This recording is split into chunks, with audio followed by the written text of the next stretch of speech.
नमस्कार दोस्तों, CR academy में आपका स्वागत है। आज हम देखने वाले हैं रेडबर्ग्स formula, derive an expression for रेडबर्ग्स formula for spectral line of hydrogen atom by using expression for energy of electron. Short और स्वीट में रेडबर्ग्स फार्मूला। तो सबसे पहला इंपॉर्टेंट पॉइंट ये है, अपन ने देखे total energy of the electron in the nth और Bohr orbit is given by En is equal to minus z square m e to the power 4 upon 8 epsilon naught square n square h square। बस ये अगर formula आपको याद है ना, radius of nth orbit, total energy of electron, ये जो फॉर्मूले याद होना बस। तो पहली बात तो ये है कि ये देखो, ये हो गया है ना, energy of electron in the nth orbit is equal to minus Z square m e means mass of electron e to the power 4 upon, बस कुछ नहीं है, एक epsilon naught square h square n square, 8 epsilon naught square h square n square. This is the energy of electron in the nth Bohr's orbit. ये अगर याद है तो अपने को कुछ भी प्रॉब्लम ही नहीं है ना, अड़ता ही नहीं। अब देखो मैं बताता, derive an expression for रेडबर्ग्स formula for spectral line of hydrogen atom by using an expression of energy of electron। this is the energy of electron। सादा बात ख्याल में रखना कि भाई ये हो गया न्यूक्लियस, ये हो गई पहली ऑर्बिट, ये हो गई है ना दूसरी ऑर्बिट। This is the orbit of higher energy, this is the orbit of lower energy. ठीक है, this orbit is denoted by mth orbit, that is energy of electron in mth orbit, and this is the nth orbit, that is energy of electron in nth orbit। ठीक है, यहाँ की energy ज्यादा रहेंगी तो कैसा बोलेंगे, energy of electron in the mth higher orbit, energy of electron in the nth lower orbit. हो गया। अब अपन ने क्या पढ़े, तो अपन ने पढ़े पोस्टुलेट, बोर्स सेकंड पोस्टुलेट है ना, द इलेक्ट्रॉन रेडिएटिंग है ना, इलेक्ट्रॉन रेडिएटिंग एनर्जी, ऐसा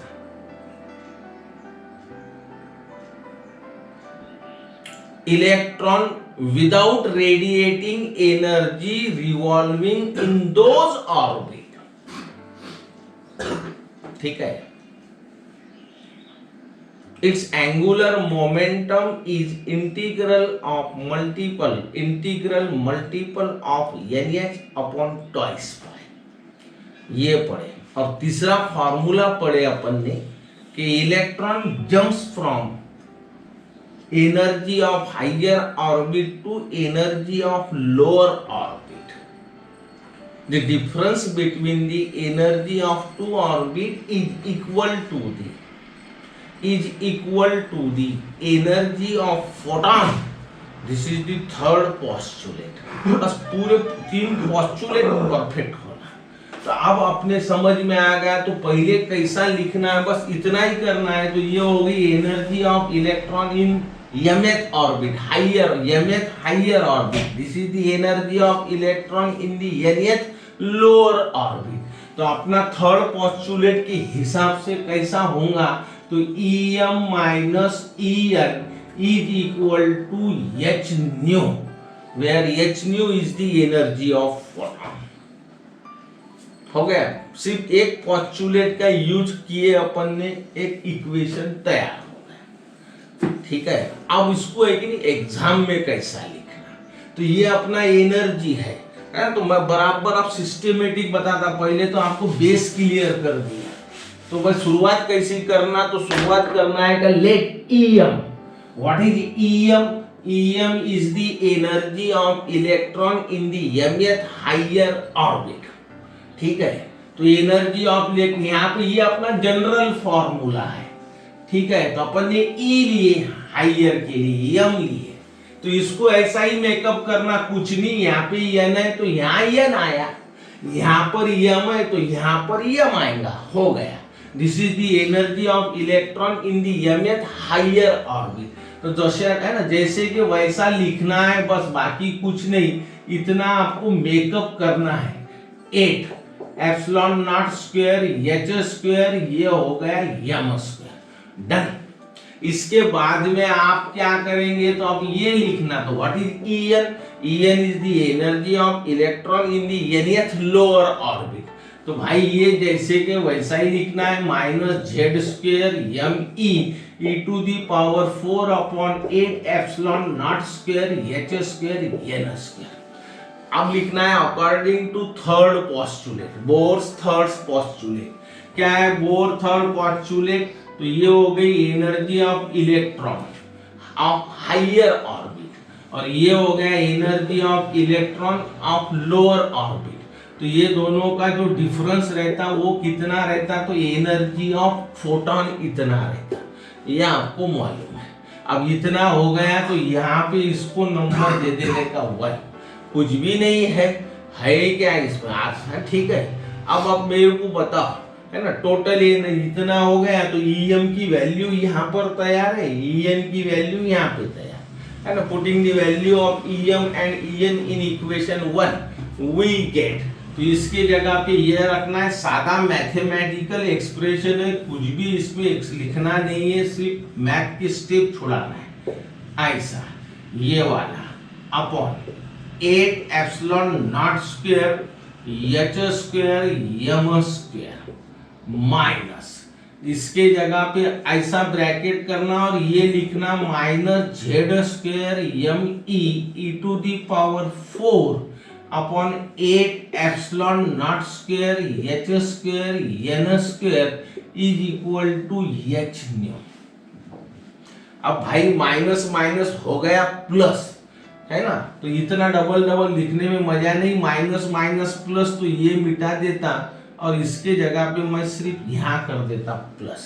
और एक रूल क्या है बात, तो प्लस है ना, जैसा अपन लिखते हैं 2 माइनस 3, ऐसा है ना, 2 माइनस 3, तो ये सही है, मगर ऐसा कभी नहीं लिखते -2 + 3, जो बड़ा है प्लस वाला पहले लिखा जाता, तो अपन लिखते 3 - 2, तो बस मैं वही कर रहा, दूसरा कुछ नहीं, ये प्लस की टर्म है पहले लिख रहा, ये माइनस की टर्म है बाद में लिख रहा।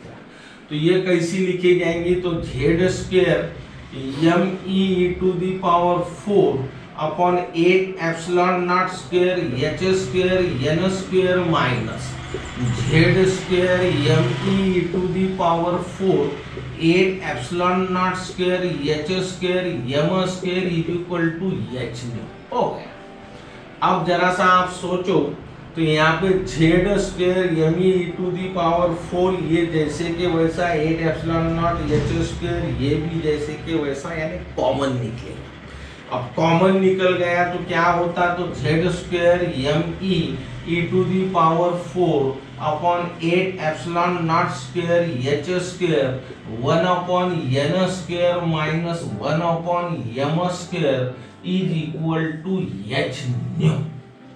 अब क्या कर रहा मैं, ये जो एच है इसको इधर हकाल रहा।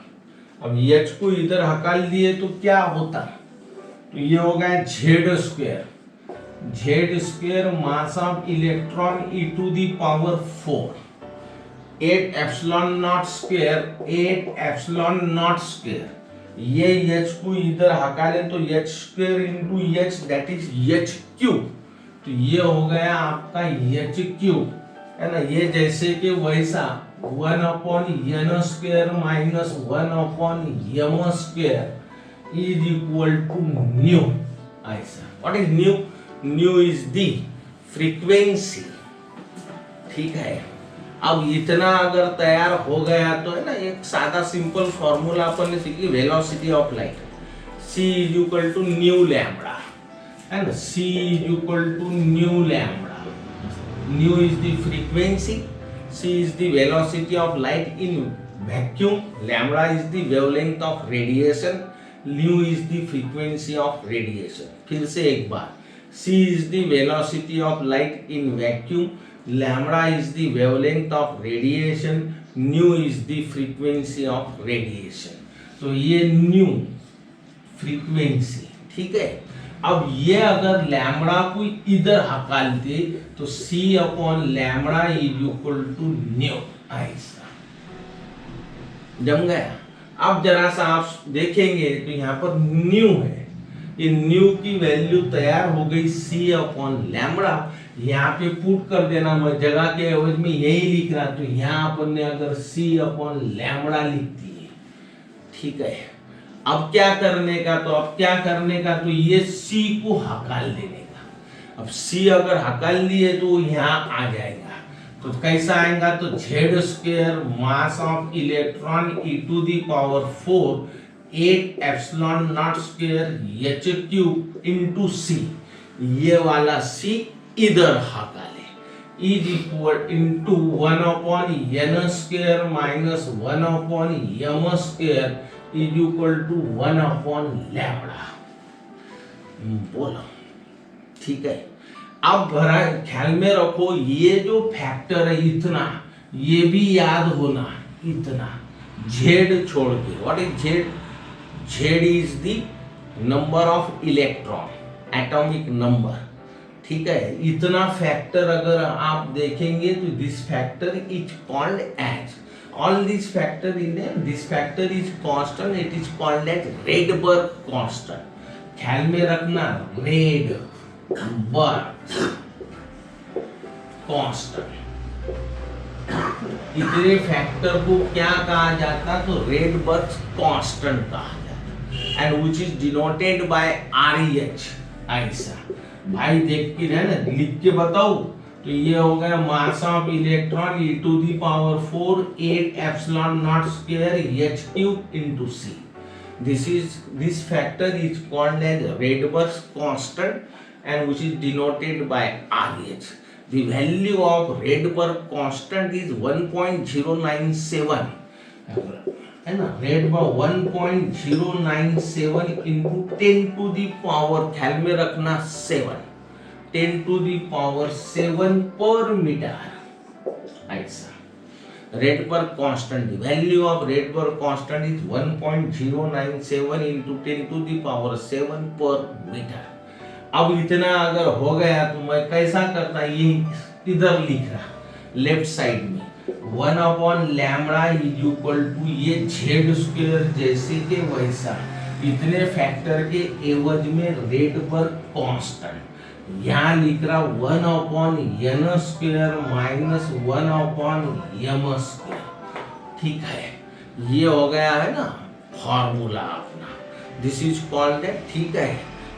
बोलो समझ में आया क्या? अब थोड़ा सा और सुन लो, अगर ये हाइड्रोजन एटम के लिए होगा, and for hydrogen atom consists of only one electron, it means that the value of Z is 1 for hydrogen atom Z is equal to 1। तो जब हाइड्रोजन एटम रहेगा तो Z की वैल्यू 1 रहेगी, तब फॉर्मूला फॉर हाइड्रोजन एटम तो REH into 1 upon n square minus 1 upon m square, इतना ख्याल में रखो। कॉमन सेंस की बात है, हाइड्रोजन एटम है, उसमें एक ही इलेक्ट्रॉन है, यानी जेड की वैल्यू 1, यानी जेड गया तो for hydrogen atom this formula. और एक इंपॉर्टेंट बात बताता, 1 upon lambda, it means lambda is the wavelength, reciprocal of wavelength is called as wave number, reciprocal of wavelength is called as wave number and it is denoted by nu bar। ख्याल में रखना, find the wavelength, तो wavelength की value निकालना, उसका reciprocal ले लेने का तो अपने को डायरेक्ट वेव नंबर मिलता। फाइंड दी वेव नंबर, तो आपको वेवलेंथ ही निकालना पड़ेगा, उसका रेसिप्रोकल लिए तो आपको मिल जाएगा वेव नंबर, ठीक है। Reciprocal of wavelength is called as wave number. ये आपका पहला एक्सप्रेशन हो गया। इसके बाद में अपन दूसरा जो देख रहे, छोटा सा सादा सिंपल पॉइंट, ठीक है। Limitation of Bohr's model, limitation of Bohr's model बस कुछ भी नहीं है, देखो बाद में बिताते बैठे। लिमिटेशन ऑफ बोर्स मॉडल, अब अपन ने बोर्स मॉडल के पूरे पढ़े, बोर्स को मॉडल को पोस्टुलेट भी पढ़े अपन ने, ठीक है। बोर्स ने क्या दिया था अपने को, तो अपन ने पढ़े थे लाइन स्पेक्ट्रा, है ना, लाइन स्पेक्ट्रम। तो ये बोर्स ने क्या किया, सिर्फ हाइड्रोजन का ही लाइन स्पेक्ट्रम दिया, बाकी किसी के भाई कोई भी एलिमेंट का हाइड्रोजन लाइन स्पेक्ट्रम उसने दिया नहीं। ये उसका पहला ड्रॉबैक है, ठीक है। सिर्फ एक्सप्लेन काय का किया तो हाइड्रोजन। इसके बाद में भी जब लोगों ने उसका जो हाइड्रोजन स्पेक्ट्रम है उसकी पढ़ाई की, उसके बाद के साइंटिस्ट लोगों ने, तो उसमें कुछ तो भी वो स्पेक्ट्रम के अलावा मल्टीपल कंपोनेंट की लाइंस दिखी, वो भी उसने एक्सप्लेन नहीं किया, उसको नहीं दिखाऊंगा। मगर जब उसके स्पेक्ट्रम का पढ़ाई की गई उसके बाद के साइंटिस्ट ने, तो उसमें उन्होंने कुछ तो भी नया देखे। क्या देखे, तो मल्टीपल कंपोनेंट, ठीक है, ये लाइंस में दिखे, और वो उसने एक्सप्लेन नहीं किया। ये है बोर्स मॉडल का पहला drawback. Soon low, it can not explain the line spectrum of atom other than hydrogen. सादे सिंपल लैंग्वेज में बता रहा, it can not explain the line spectrum of atom other than hydrogen. Theoretical portion है, दूसरा कुछ लिखना नहीं है ना, कुछ नहीं, ठीक है, ठीक है। More accurate study of hydrogen spectrum shows multiple component in some lines. More accurate study of hydrogen spectrum shows multiple component in some lines which cannot be explained on the basis of model. पहला draw. इसके बाद में वो line spectrum में emission जो lines होते हैं उसकी इंटेंसिटी उसने नहीं बताया। It can not explain varying, that is changing, it can not explain changing intensity of emission lines, ठीक है। बोर्स ने क्या बोला मालूम है, बोर्स ने बोला था, है ना, the electron radiating, the electron without radiating energy revolving in those orbit, which is integral, in those orbit its angular momentum is integral multiple of h upon twice pi।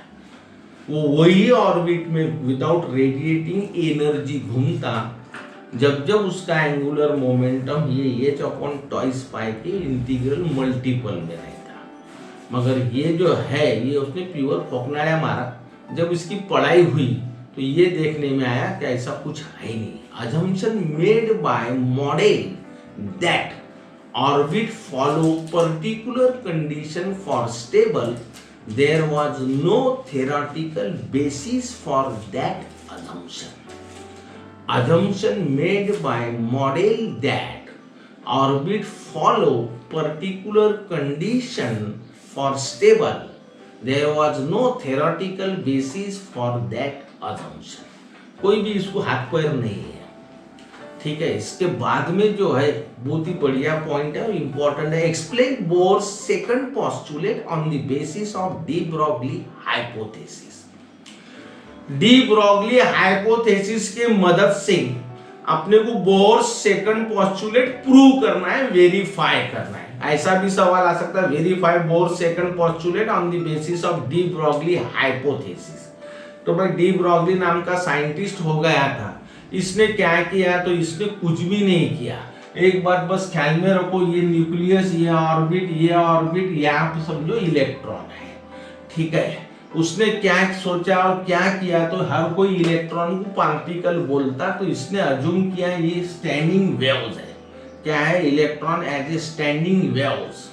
बस ये उसने बोला, हर कोई इसको पार्टिकल बोलता, उसने क्या बोला तो स्टैंडिंग वेव्स।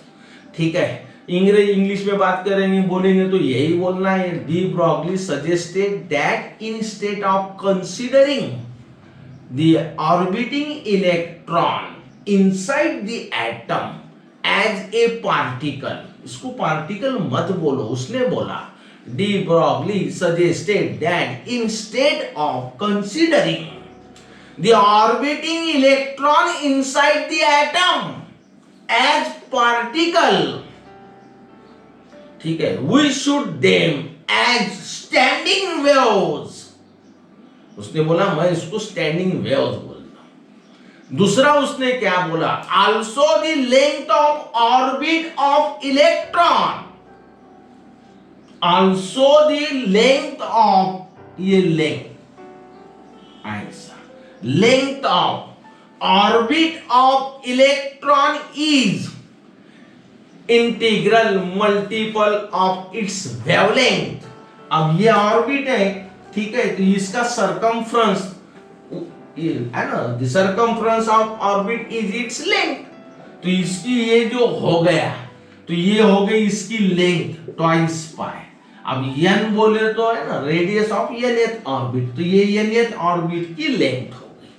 उसने क्या बोला, उसने बोला तो है ना the length of orbit of electron in the atom is integral multiple of है ना वेवलेंथ। बस तो wavelength is denoted by lambda, integral multiple बोला तो भाई एकापेक्षा जास्त असं, n is equal to 1 2 3 4 5 so on, this is the integral multiple. कौन से ऑर्बिट में है, nth ऑर्बिट में, तो यहां लगाने का ये, बस इतना आपके अगर ख्याल में आ गया तो बहुत ही बढ़िया हो जाता। बस कुछ भी नहीं बोला, इतना ही बोला डी ब्रॉगली ने बोला सजेस्ट करो, सोचो, है ना, जैसा हर कोई इसको इलेक्ट्रॉन को पार्टिकल बोलता है, इसको आप सिर्फ वेव्स बोलो, ठीक है। और ये जो ऑर्बिट में घूमता, उसने ये बताया कि जो ऑर्बिट में वो घूमता है ऑर्बिट में, उसकी जो लेंथ है वो कैसी रहती है, तो वेवलेंथ की integral multiple. This is the de Broglie suggest. De Broglie suggested that instead of considering the orbiting electron inside the atom as a particle, we should consider as a wave, standing wave, बस। और उसने बोला, क्या बोला, the distance traveled by the electron in one complete revolution, ठीक है, the distance traveling by the electron in one complete revolution in the nth orbit, ठीक है, of radius rn is the integral multiple of wavelength. In short and sweet, the length of the orbit of electron is integral multiple of wavelength. सादा simple, बस ये लिखना है आपको, है ना, ये हो गई इसकी लेंथ, ठीक है। कैसा लिखना है, the length of the orbit of the electron is integral multiple of wavelength, that is twice pi rn is equal to n lambda. और ये डी ब्रॉगली का एक हाइपोथेसिस है, उसने अपना खुद का फार्मूला दिया। क्या दिया फार्मूला, तो बस सादा सिंपल है, ठीक है, and lambda is equal to h upon p, lambda is equal to h upon p, ये तो सबको ही मालूम है, h is the Planck's constant. What is P? P भी हो गया linear momentum. We know that linear momentum, product of mass and velocity is called linear momentum. P is equal to mv. खूब बार, बहुत बार पढ़े अपन।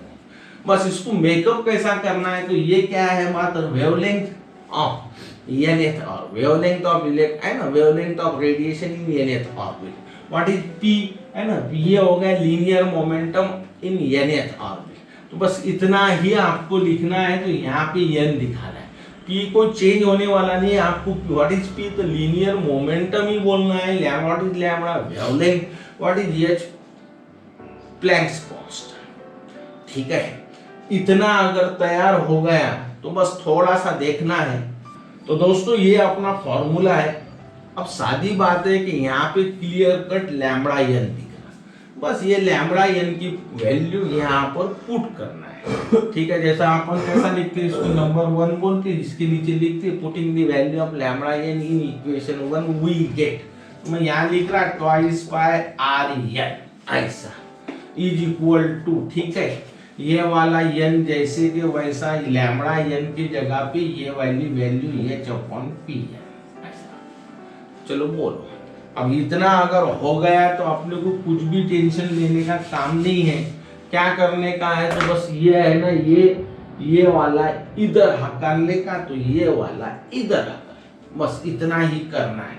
यानी p n is equal to n h upon ये इधर गया तो ये इधर आया, ट्वाइस पाई आर एन। चलो बोलो, अब इतना अगर हो गया तो आपने एंगुलर मोमेंटम पढ़े, पहले ही चैप्टर में पढ़े एंगुलर मोमेंटम। क्या है एंगुलर मोमेंटम? मैंने बोला था बापाचा बाप, ठीक है।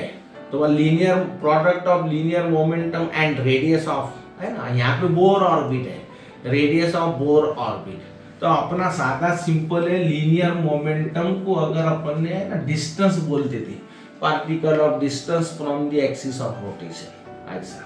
तो अब लीनियर मोमेंटम और रेडियस ये दोनों का मल्टीप्लिकेशन किए तो अपने को मिलता angular momentum and which is denoted by L. ये अपना फॉर्मूला हो गया है, तो बस कुछ भी नहीं करना है अपने को, तो ये हो गया एल इज इक्वल टू, इसको सिर्फ मेकअप करना है। मेकअप क्या मतलब क्या? तो ये तो अपना बेस है, एन ऑर्बिट में है करके यहाँ पे एन, यहाँ पे एन, यहाँ पे एन हो गए, बाकी कुछ नहीं। तो अब ये Pn की वैल्यू यहाँ पर तैयार है, यहाँ पुट करना है। तो भाई Ln is equal to NH upon twice pi Rn into Rn ऐसा। शादी बात है, Rn कट गया और ये क्या आ गया था, angular momentum is equal to NH upon twice pi ऐसा। तो भाई मेरे पोस्टुलेट, बोर्स सेकंड पोस्टुलेट भी वही है। क्या बोला था बोर्स ने? बोर्स ने बोला था इलेक्ट्रॉन विदाउट रेडिएटिंग एनर्जी, है ना, revolving in those orbit, it's angular momentum is integral multiple of h upon twice pi. तो ये किसने प्रूव किया? तो ये अपने को मालूम होना चाहिए कि डी ब्रॉगली ने ये वेरीफाई किया और वही बोर्स का पोस्टुलेट आया और इसी वजह से इसको एक्सेप्ट किया गया। इसका मतलब ये हो गया hence Bohr's postulate is verified. है ना, Ln is equal to NH upon twice pi, angular momentum is integral multiple of h upon twice pi. This is the Bohr's formula and which can verified by de Broglie and hence Bohr's postulate is verified. दोस्तों video पसंद आया तो message करो, कुछ भी difficulty होंगी तो message करना। नमस्ते।